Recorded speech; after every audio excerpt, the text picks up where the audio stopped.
My name is Darius Monsef, or friends call me Bubs, and I'm the founder of COLOURLovers.com.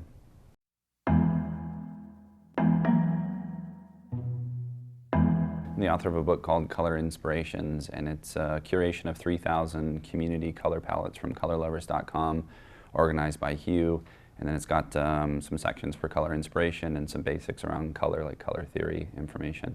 And the point is really to give somebody the beginnings of color inspiration, and color is the foundation of all creative projects. So it's an opportunity to get their creativity flowing to help them then, leapfrog into the project that they're working on.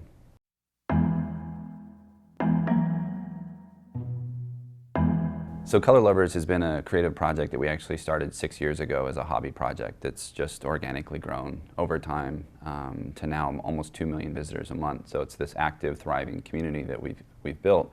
And the future for us is now empowering our users beyond just the creative inspiration part. So taking them from inspiration all the way to execution. And we're trying to do that by broadening the service offering that we have. Still color is a foundation, but can we help them with design content? They're designing amazing tiling patterns, some beautiful shapes go into the patterns, and the combinations of the patterns and palettes make great web templates. And so we've done some integrations with Twitter. But moving forward, we'd really like to continue that offering so designers not only get empowered to begin their projects, but can also execute on them.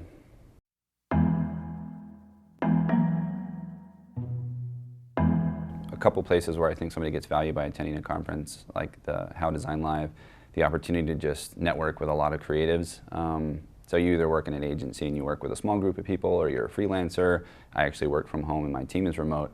So I don't get a lot of time to interact with other creatives. So the opportunity at conference is to just kind of mix it up with people you didn't know, but also that are sort of in your same design field or a parallel field. You're a graphic designer, you get to meet web designers. So it's an opportunity to kind of change your perspective and meet new people. And then also just the tracks. So you get to listen to industry speakers tell you about what's either coming or the amazing stuff that's out there to help you with your work. And then there's tons of great vendors that are, providing services that you should definitely check out.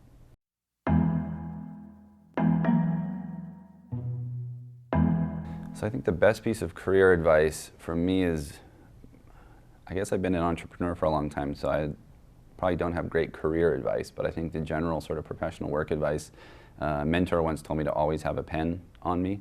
I actually have a pen in my pocket right now too. I think one, just because it's a great intro opener, somebody's always looking for a pen and you're the one that can have it, so it's an intro. But also you can just always write your ideas down. And we still have phones you can take notes in, but for me it's always being able to sketch an idea or just to write it down. Whether or not I'm going to execute on that idea, at least to just get it down on paper. So always have that pen on you.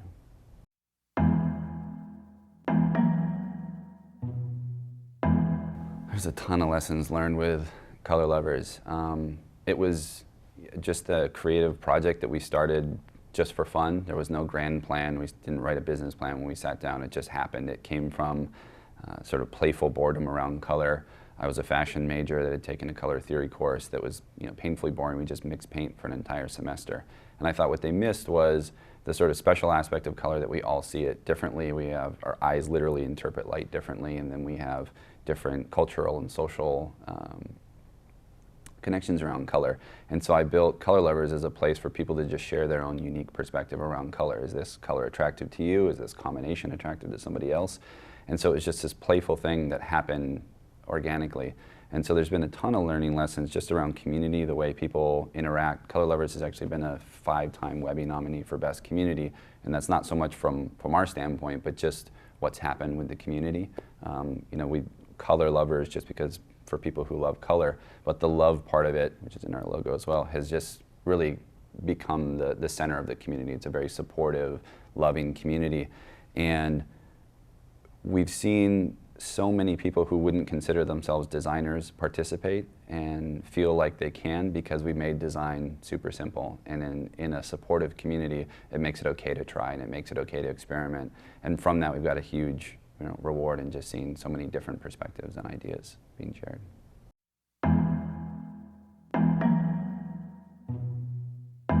Our perspective on color trends is probably different than most people in the color field because I really genuinely believe it's such a unique perspective that you can forecast some broad trends because you can see them where there's patterns of historical trends.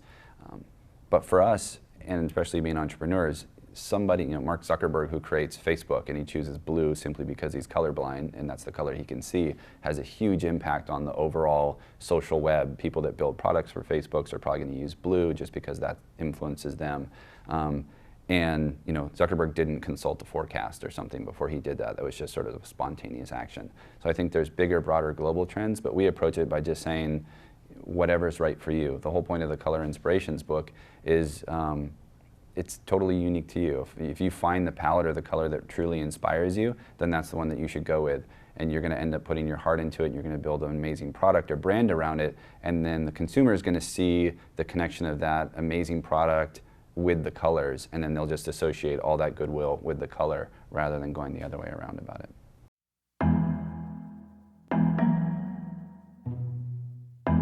It's in everywhere.